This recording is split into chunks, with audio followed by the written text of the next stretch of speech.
as a baseline. I agree that certificates and degrees are good. They can serve a specific purpose. And if you get the best out of them and really take what you need from them, it can give you an amazing advantage. But on the other hand, if you don't have the right resources, the right time to do that, this is not a must.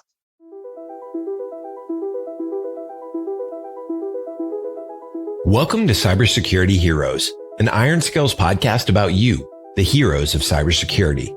You're about to hear and learn practical and experiential knowledge in our conversations with CISOs, security directors and architects, SOC analysts, and other InfoSec stars so we can become more cyber resilient and safer together. Let's get into the show. Hi, everybody. Welcome back to Cybersecurity Heroes. I'm your host for today's episode, Brendan Rudd, Director of Lifecycle Marketing at Iron Scales, a self-learning email security platform. Today, I'm joined by Aviel Tzarfaty, the Product Manager at Cybint Solutions. Hey, Aviel, welcome to the show. Hi, Brendan. Thank you for inviting me. It's a pleasure. So we have a great lineup of questions today on cybersecurity recruiting and job training.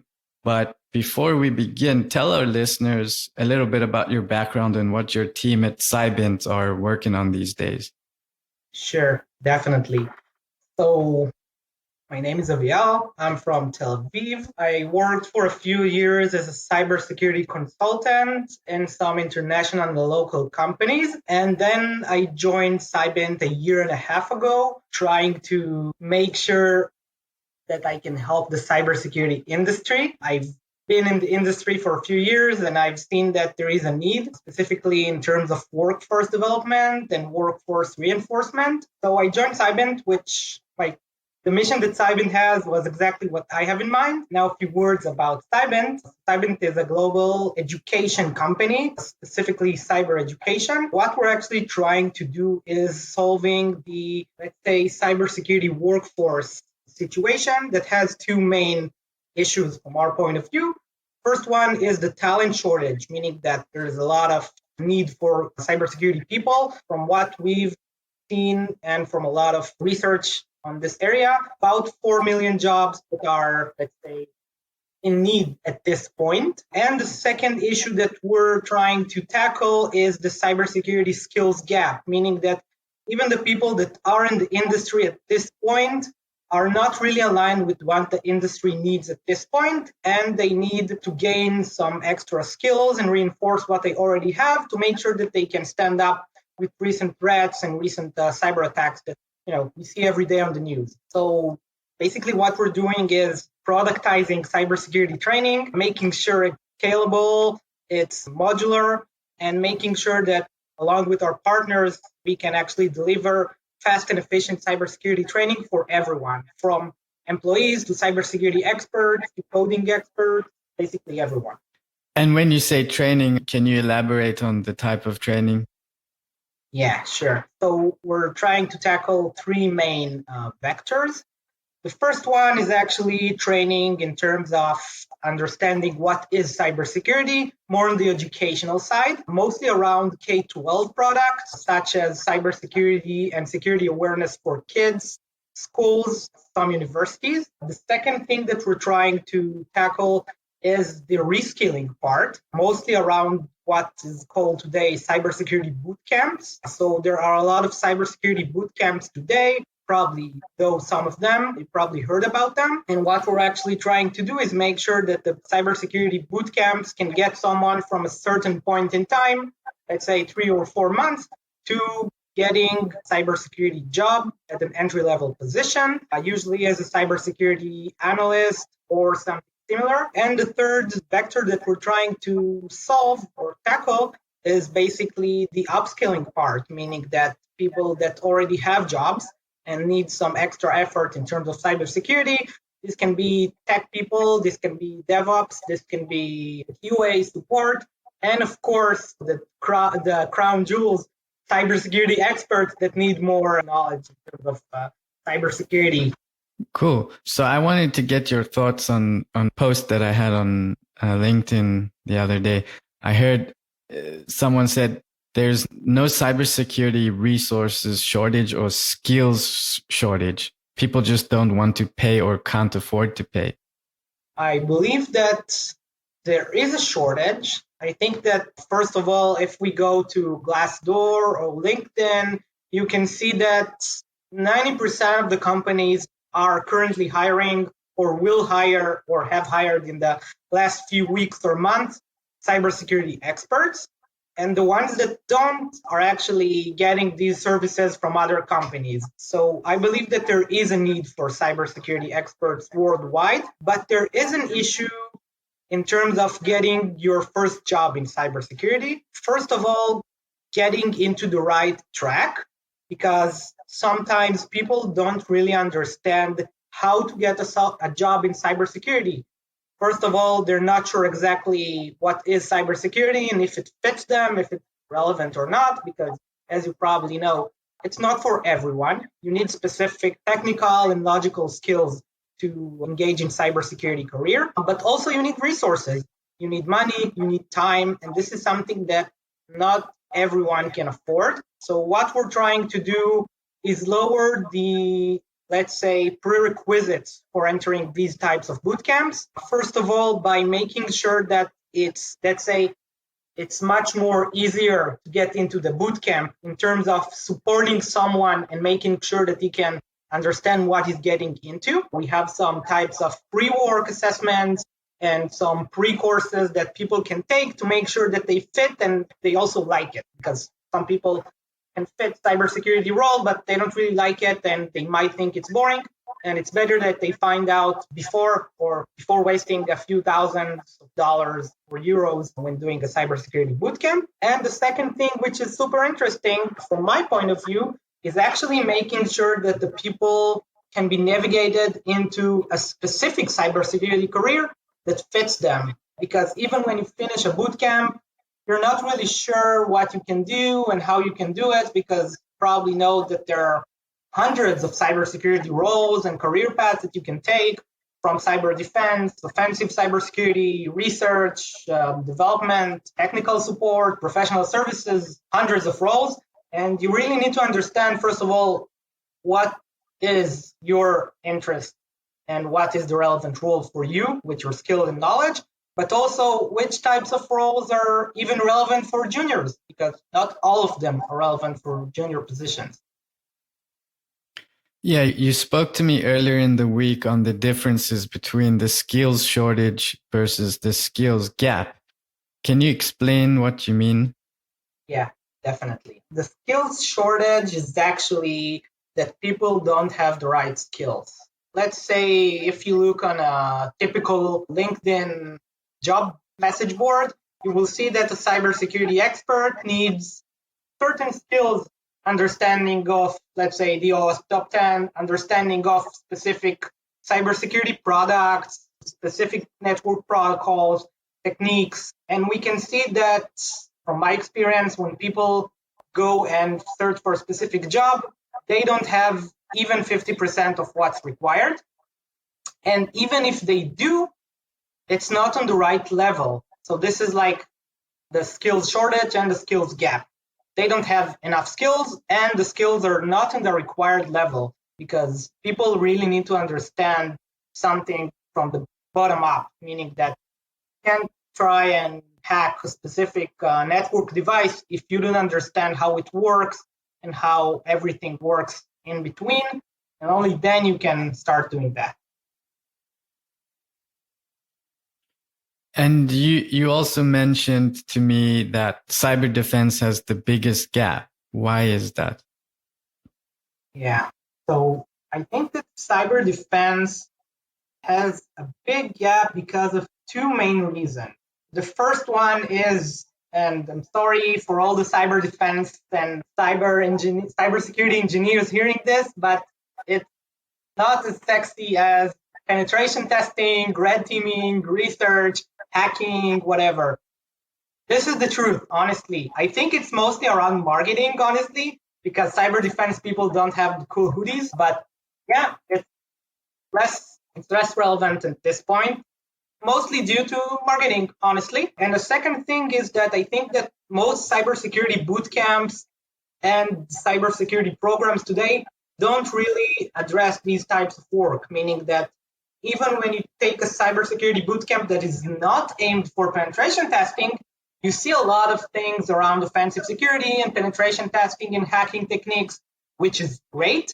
But this is not the day to day. The day to day is analyzing data, understanding how things work, analyzing events, handling situations, thinking, solving out problems, understanding how security perimeters and security controls work, the bits and the bytes, not hacking stuff.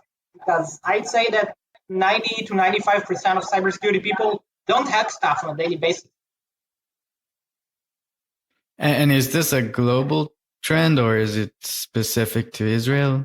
So it is a global trend because we're a cybersecurity training company. We've done a lot of market research, both from our competitors and our partners, to make sure that we can fit the industry needs. And we have seen that I'd say 20 to 40% of the content in terms of like syllabus of cybersecurity bootcamps is around offensive security, which from my perspective is a bit too much. And I think that it misses the target that it needs, because honestly, I think that it's a bit of an overkill at this point. I think that penetration testing and ethical hacking and these kind of activities is something that you should engage after you really understand the basics and have good foundation. And we also spoke earlier on an interesting topic that comes up again and again, where companies are looking at certificates only versus experience. Can you talk a little bit to that? Yeah, definitely. I can see you're passionate about this answer by the look on your face. Yeah, sorry. I can't hide it, really. We get this question all the time. I think that 95% of our boot campers ask this question: what certificate do I get? So I think that maybe 20, 10 years ago, certificates were a must. You could see that certificates or degrees, computer science or engineering degrees were a must in terms of cybersecurity jobs and other professions as well, programming, engineering, and other kind of tech jobs. And I think that today you can see a trend that employers are no longer looking for just certificates. You can see that Google and Facebook and basically all FANG companies are not requiring bachelor degrees or specific certificates as a baseline. I agree that certificates and degrees are good. They can serve a specific purpose. And if you get the best out of them and really take what you need from them, it can give you an amazing advantage. But on the other hand, if you don't have the right resources, the right time to do that, this is not a must. At these days, there are great places that you can learn either as on demand or either as part of some sort of a bootcamp, part-time or other programs. And of course, on your own, Google or whatever your favorite search engine is, you can learn everything by yourself. And honestly, this is what I've done. I have never been in any cybersecurity bootcamp or degree or anything similar. Just Googling stuff and taking small courses, chunks of information from colleagues, friends, and building myself. And I think this is super relevant for today. Mm-hmm. And it sounds like the market is still behind, perhaps, in becoming educated around this. Would you say there are specific countries that are leading the way? And why do you think those countries are leading the way with this mentality? Yeah, so I would start with Israel because it's easiest for me because I have researched this market from first hand. So in Israel, there is a mandatory army service, and a lot of teenagers that go to the army serve in technological units, and they get a lot of knowledge and a lot of skills that people need a lot of time to get, and they acquire these skills very fast. And in the ages of 21 to 23, they go out to the job market and they easily find a job with zero certificates, only with their skills and knowledge. And 10 to 20 years ago, this was like very specific people from very specific jobs with very specific cybersecurity research knowledge or stuff that are super interesting. But we've seen in the last 5 years that people that leave the Israeli army get jobs easier without certificates and without degrees. And the market got educated because there was a small batch of people that came out to the job market. And you can see that these people are good people with great skills and they have zero certificates. And they spread the word, they move between companies, they tell their story, and other people arrive as well. And like this fertilizes itself because when there's good people, the word goes out to everyone and it educates the market by itself. And we have seen this growing in Europe as well. We have a few partners in Europe that have cybersecurity boot camps, and we see great percentages of our personnel and our boot campers getting jobs without any special degrees or certificates. So that's amazing. I think that the region that is a bit behind at this point is the Apac region. It's a bit more traditional at this point. A requirement for specific certifications and specific jobs is still high, but there is like a trend which is a bit young at this point, coming from international companies that sit in Hong Kong and Singapore, that start this trend, and hopefully this can spread out to other companies that are based there as well. So as someone working in this space and trying to help essentially both sides of the equation, what can job seekers do and learn as they try to get into the cybersecurity for the first time? Because we haven't touched much on this topic, so I'd love to help anyone looking to break into the industry as well. Yeah, I think that first of all, if I would need to consult to someone trying to get into the industry at this point, I would give him two main tips. The first tip is make sure that's where you're aiming at, because if you just run and start some sort of a certificate or a boot camp or a degree or whatever, and you're not sure where you want to take this, that's a bad practice, because you will get to the end of the certificate without understanding exactly where you want to be in a week or a month from now. And only then you will start thinking about it, and you're wasting valuable time, because we've seen that a lot of people that engage in these boot camps or certificate programs usually leave their job. Not usually, but some of them leave their job. Some of them have families. Some of them have households that they need to make sure to feed. So I think that you first need to make sure when getting this decision of getting a new career or engaging in a similar career, let's say from IT to cybersecurity, you need to make sure that where you're aiming for. Let's say I want to be a SOC manager in 3 years from now.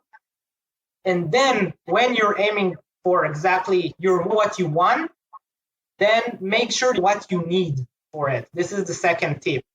So basically, if you know that you want to be a SOC manager or you want to be a forensic expert, for example, go research online, go through Glassdoor, take, 50 jobs of forensic experts, and make sure you understand exactly what are the topics relevant for this role. And then try to research which specific programs, courses, boot camps can help me get these skills. So first of all, aim for a specific target, and then make sure you know how to aim for it and who can help you get there. These are the main tips that I can give at this point. So it's really about trying to understand and fit your qualities and your passion to the role to see if that makes sense as your cybersecurity career path. I know you also gave some tips around like finding the right job as a junior versus someone being more experienced. Yeah, sure. So I think that foot in the door is the exact term. So basically, I think that it needs to be a foot in the door. You need to be very blunt when looking for a new career, because you don't get much opportunities. Honestly, it's sad, but It's the truth. You need to be very special and you need to be very, let's say, strong-minded and have a lot of, courage and understanding exactly of what you want to get your first job. It's hard. When you're in, you're in. But when you need your first job, it's hard. But when you aim too high and you want to take 3 steps ahead and get to the top before getting to the bottom stairs, you might miss the target. Meaning that, for example, being, a red team expert, for example, requires you to know a lot of things. It requires you to know how an organization works. It requires you to know coding for specific reasons, let's say Python or similar coding languages.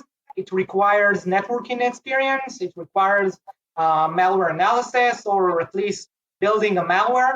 It requires understanding of how corporates work, because you need social engineering and other types of things. So it requires a lot of skills that you can't really find anywhere besides working. So, for example, if you want to hack an organization, you need to know how an organization works. You need to know all the security controls in the organization, how the hierarchy of the organization works, how the support people work, and how the IT works, and how the cybersecurity people configure specific firewalls and everything. You need to know everything. And you cannot do that without any experience working in a corporate. So when you work for a SOC, for example, you can understand the entire picture because you see the whole network, types of interesting cybersecurity attacks on your organization. You help the incident response people, you help forensics, you work with the red team to do simulations. So you work with everyone, you understand everything, and from there you can expand to the relevant part of the organization, of the cybersecurity department that you wish.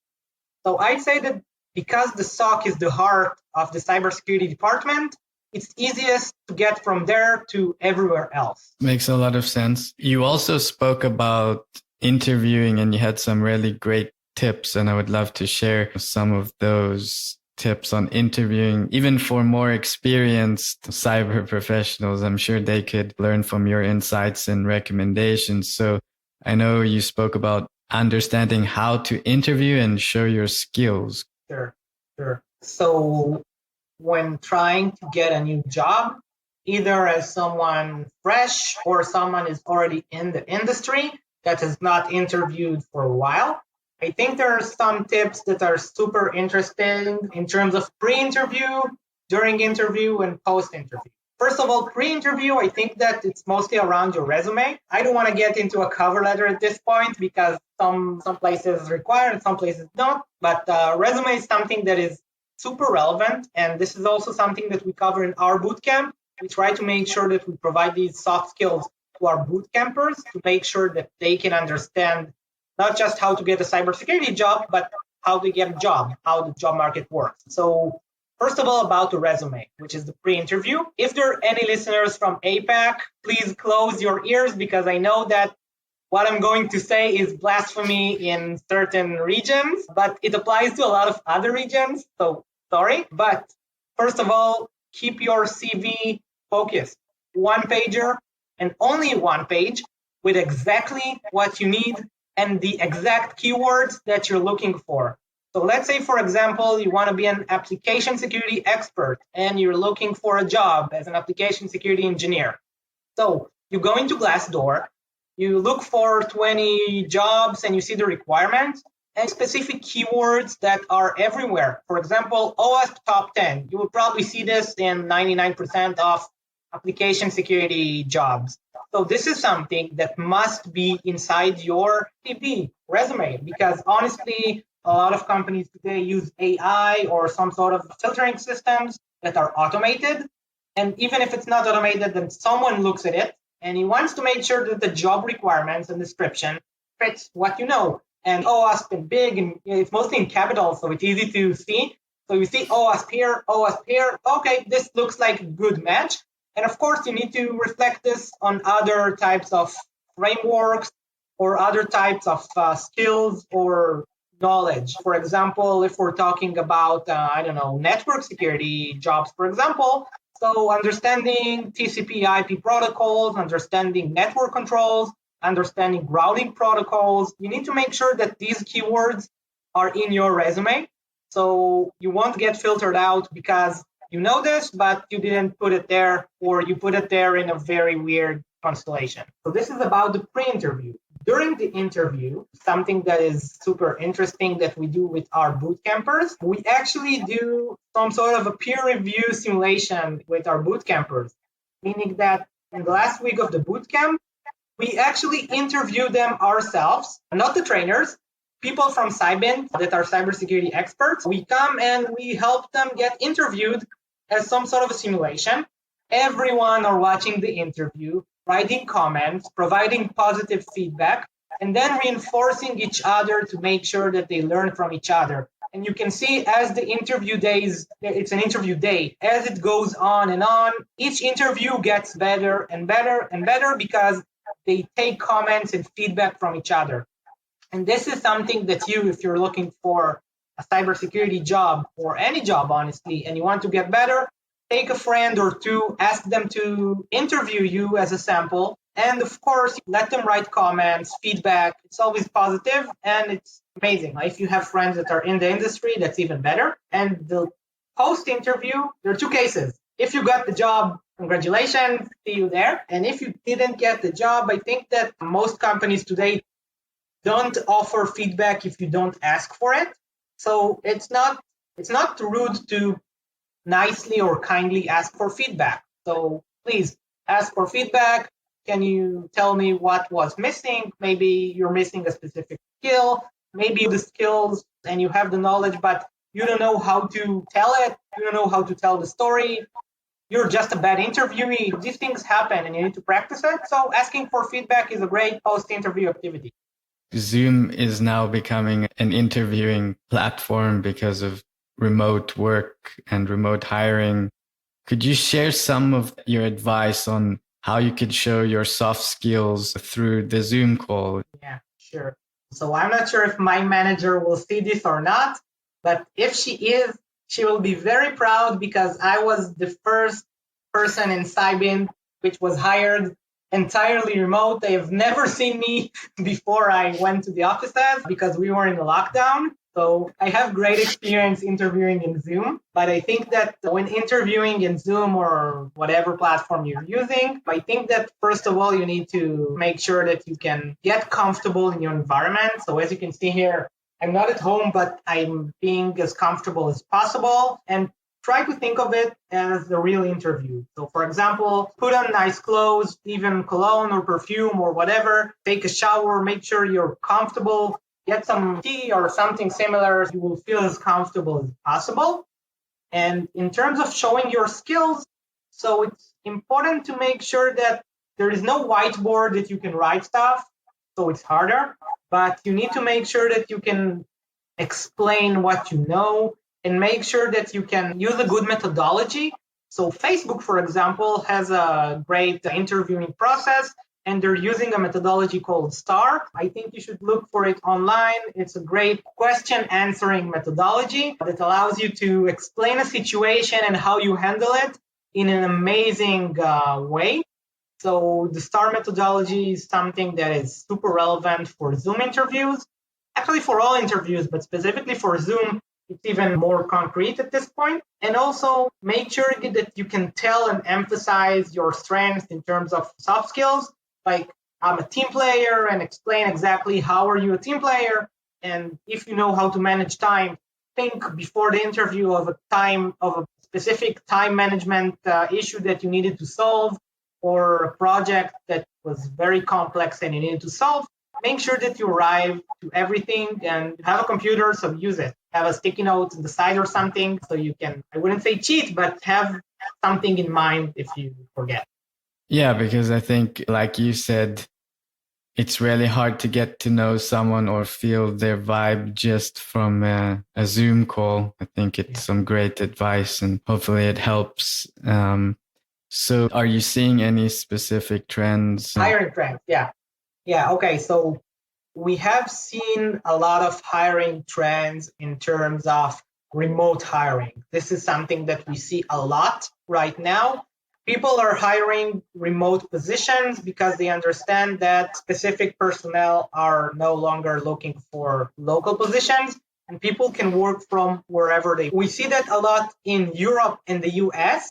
In the US, for example, you can see a lot of companies hiring people from different states, but not neighbor states, but states that are West Coast and East Coast, because honestly, you're in the US and you have eligibility to work, so you can work. We see that a lot. In Europe as well, countries that have agreements and people can work from one country to another, we see a lot of remote positions, which is super good. I think that the globalization in this term is super interesting because honestly, people that had a constraint of not enough jobs in their region can finally go and find jobs in other regions but still stay in their local region in terms of home. And I know you also mentioned prior to COVID, most people wanting a career in cyber were young people, no experience, new to the job market. And now you mentioned that there are a lot of professionals wanting to move into cyber to switch their career. So they already have a job. Maybe they were laid off. Sure. So I think that if you look at cybersecurity bootcamp, let's say 2019 or 2018, so the average age was somewhere around 22 to 24.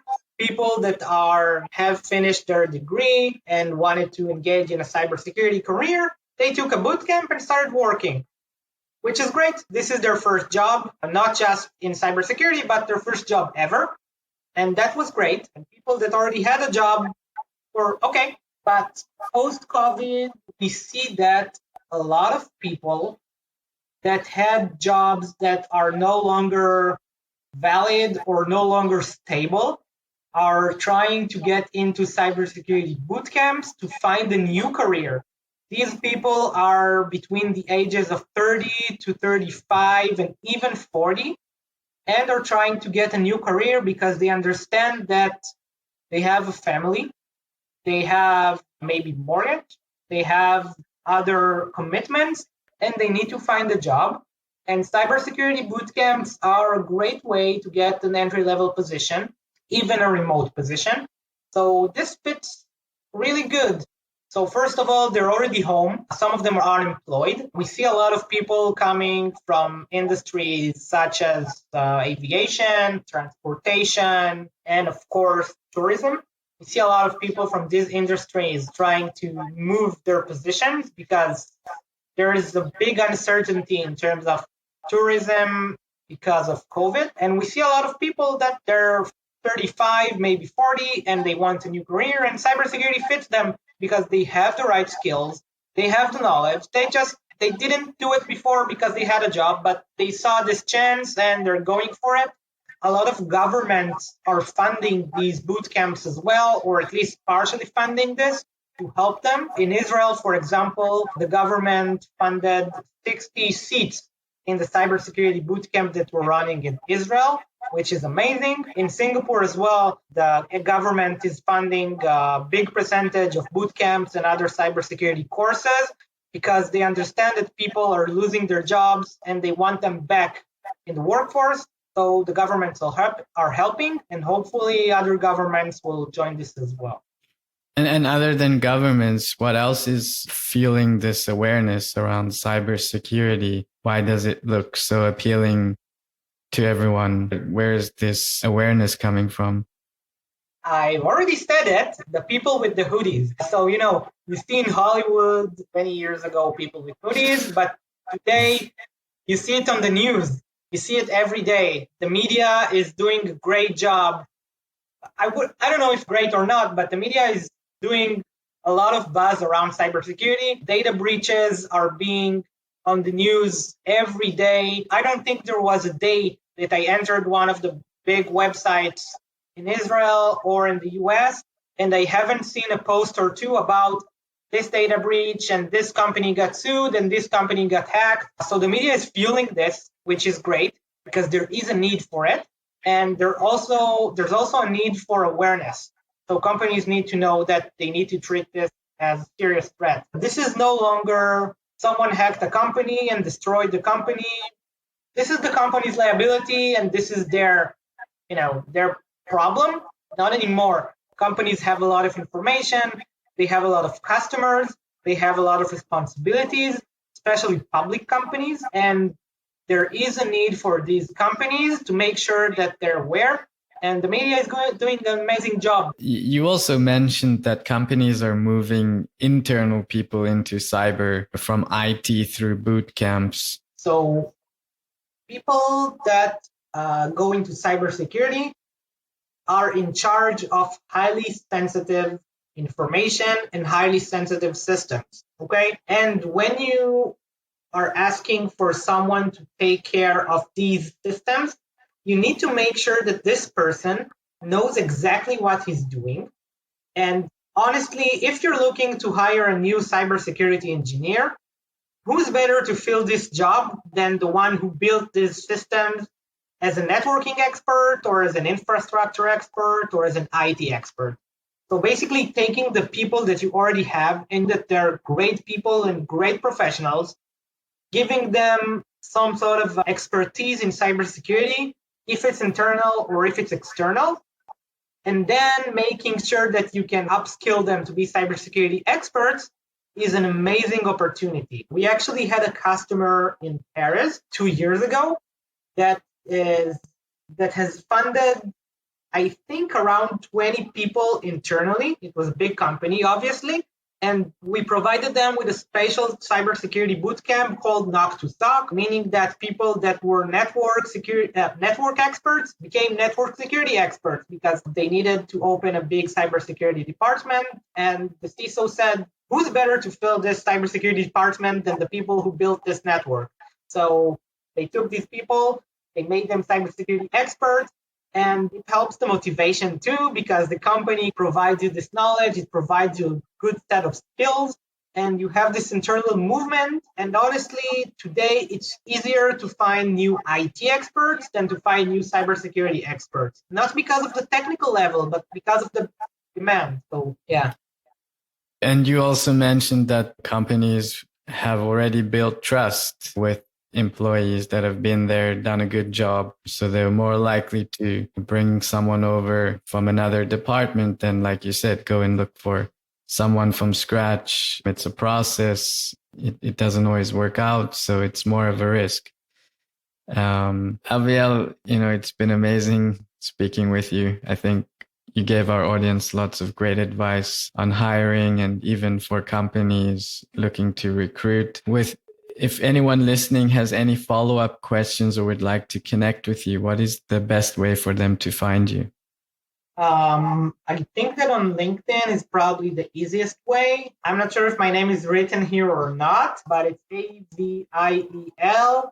And my last name is just write TZ. It should be enough because it's hard to pronounce or say. So sorry about that. Just Aviel TZ enough. We'll include the link in the show notes, so don't worry. Aviel, thank you so much for taking the time to join us on Cybersecurity Heroes. And to the rest of you, we'll see you next time. Thank you for inviting me. Have a great day, and hopefully we'll meet again soon. Thanks. Bye, everyone. That's a wrap for this episode of Cybersecurity Heroes. Practical and experiential knowledge on a day in the life of security heroes. Catch our next episode by subscribing through your favorite podcast platform. If you're listening in Apple Podcasts, please leave a rating for the show. They really help a lot. Thank you so much for listening. Until next time.